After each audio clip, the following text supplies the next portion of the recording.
Okay, so natanggal ko na yung mattress natin. So dito siya nakalagay, isang buo dito. Tapos dito naman, yung sa ilalim yan, dito ko nilalagay yung mga sapatos ko, hanger. Tapos dito naman is yung aking ayan, ito yung aking mga food supply, kape. Ayan. Tapos kape. Ayan. Tapos meron ako ditong laundry bag. Dito ko nilalagay din yung mga pinagbihisan ko. Okay.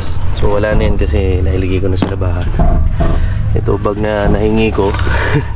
Dito ko nilalagay lahat ng mga ilaw ko, charger. Ayan. Tapos dito nakalagay yung power station ko na chinarge ko na. Okay, yan kasi yung una kong ginagawa kaagad kapag pagka-uwi ko sa bahay bago ako mag-cardwell ng isang linggo. And dito rin nakalagay yung pang-cover ko. Okay, sa bintana. Ito yung pinaka-kulambo ko sa gilid. Dito ko nilalagay. Na nilaban ko ngayon kasi kulay brown na, hindi na siya kulay itim. Tapos ito yung mga blinds ko. Yan, dito lagi nakalagay sa ibabaw ng mattress ko. Okay, then electric fan na atin ang papalitan sa mga susunod na araw kapag may budget na. Okay, so ilaw hindi ko pa niligpit, so dito nakalagay yan. Then sa ilalim ng mattress ko, is nandito yung upuan, mga tripod, yan, tas sa gilid tools. Dito ko nilalagay yung mga cookware ko. So ngayon aalisin natin lahat yan kasi nga ipapa general cleaning natin, vacuum. Wala pa akong budget pang detailing, so vacuum and wash muna yung gagawin natin kasi talagang kotang-kota na si Mira. Hindi ko alam yan.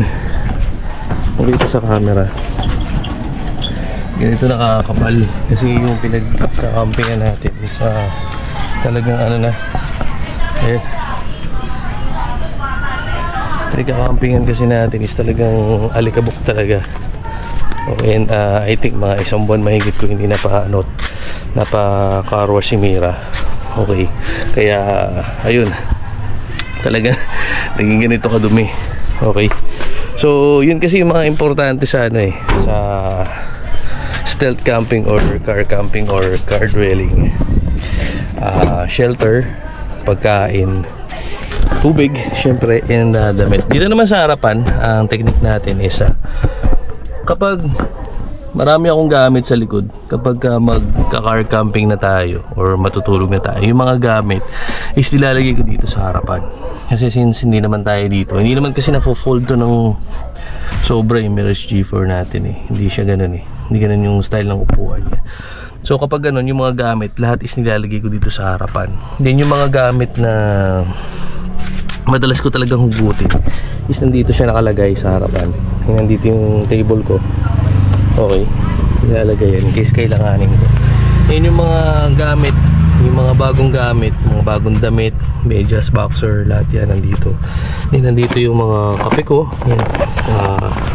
Nandito rin yung aking mga toiletries. Nandito yung pang vlogging materials ko. Tapos yan yung mga madalas kong gamitin. Nandito kasi mga personal items ko. Okay, dito sa ilalim ng ano natin trunk is syempre nandito yung spare tire. So ginawa ko dito is syempre pinuno ko siya ng mga emergency katulad ng pang flat tire. Okay, meron din ako ditong yung mga ratchet natin. Okay, yung kapote, may kapote rin ako dito. Early warning device, meron din ako mga konting tubig case of emergency, cross wrench, and syempre yung spare tire natin. Okay, and add ko na rin dito sa ilalim natin. Okay, sa ilalim ng driver seat natin meron ako dito trash can, maliit na trash can. Syempre nandito yung nandito yung jack natin, yung diamond jack. Okay, and sa kabila yung sa passenger na seat is pwede nyo rin i-utilize to dito. Sa akin ang nandito, tagal ko lang tumating. Sa akin ang nandito is lutuan. Dito lutuan. Dito yung airbed na panglagay sana dito sa gitna. Okay, so kung napanood nyo yung dati sa luma kong video dito sa channel natin is Meron dapat yan na kakambal nung airbed natin. Kaya lang, hindi ko siya ginagamit kasi nga, itong ilalim is ni-utilize ko. Nalagyan ng mga gamit ko. Okay, so meron lang dito yung chopping board. Ayan. So wala na. Okay, so yun, nasa sa inyo kung paano nyo i-utilize yung mga space. Although maliit siya, pag ni-utilize mo is marami kang gamit na may lalagay. And imagine mga ka-doers, Diyos mio, ganyan karami yung gamit. Okay, nakasya. Ayan, kasakasya lahat yan sa sasakyan. Diba? Diba? Kung gusto, may paraan.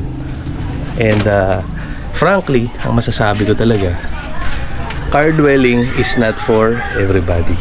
Nasa sa'yo yan. Depende sa kagustuhan mo at depende sa motivation mo. Depende sa rason mo kung bakit mo ba gagawin ang car dwelling.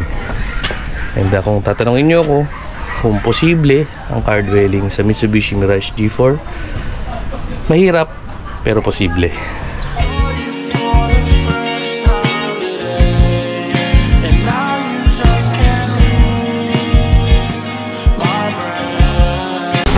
Siguro kung makakapagsalita yung sasakyan natin, sabihin niya, ay salamat. Kapaliguan din.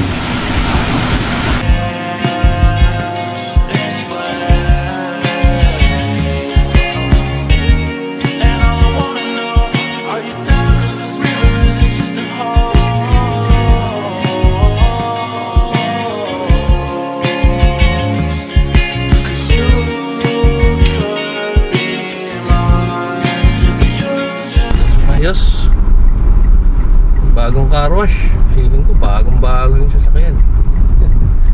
Iba talaga yung satisfaction kapag malinis yung sasakyan.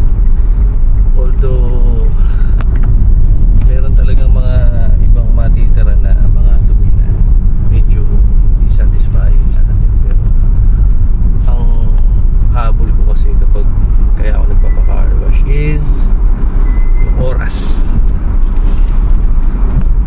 Kaysa mapagod at maubos yung oras mo sa paglilinis kaysa time with your family, syempre diba, babayad na tayo ng konti because the most precious, diba, in this world is time.